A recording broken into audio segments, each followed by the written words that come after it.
భూగర్భ జలాలు అడుగంటిపోయాయి. దీంతో చేతికి వచ్చిన పంటలన్నీ ఎండిపోతున్నాయి. ఆయకట్టు చివరి భూములకు నీరు రావడం లేదు.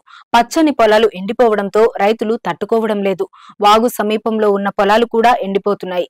ఎస్ఆర్ఎస్పీ నుంచి నీటిని విడుదల చేసి తమ పంటలను కాపాడాలని కోరుతున్నారు అన్నదాతలు. కరీంనగర్ జిల్లాలో పలు ప్రాంతాల్లో పంటలు ఎండిపోతున్నాయి. ముఖ్యంగా ఆయకట్టు ప్రాంతంలో కూడా సరిగా నీరు రావడం లేదు.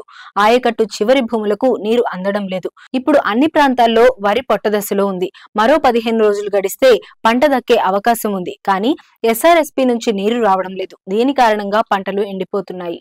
మొగ్దుంపూర్లో పెద్ద ఎత్తున పంటలు ఎండిపోతున్నాయి. పక్కనే వాగు ఉంది. వాగులో నీటి చుక్కలేదు.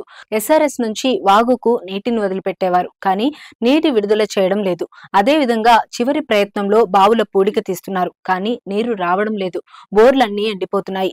ఇప్పటికే ఇక్కడ 100 ఎకరాలకు పైగా వరి ఎండిపోయింది. పొలాలను కాపాడేందుకు నానా ప్రయత్నాలు చేస్తున్నారు.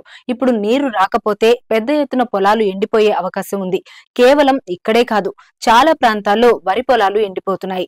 ప్రధాన ప్రాజెక్టుల్లో కూడా గణనీయంగా నీటి శాతం తగ్గుతుంది. దీని కారణంగా దిగువకు నీటిని విడుదల చేయలేకపోతున్నారు. పొలాలు ఎండిపోవడంతో రైతులు తట్టుకోని పరిస్థితి. కెనాల్ నీటిని విడుదల చేయాలని కోరుతున్నారు. ఎస్ఆర్ఎస్పీ ఆయకట్టు ప్రాంతంలో కూడా సరిగా నీరు రావడం లేదు. వరితో పాటు ఇతర 6 తడి పంటలు కూడా ఎండిపోతున్నాయి. ప్రభుత్వం వెంటనే స్పందించి నీటిని విడుదల చేయాలని కోరుతున్నారు అన్నదాతలు. పంటలన్నీ ఎండిపోతున్నాయని రైతులు ఆవేదన వ్యక్తం చేస్తున్నారు. పొట్ట దశలో ఎండిపోవడంతో తీవ్రంగా నష్టపోతున్నామని తెలుపుతున్నారు.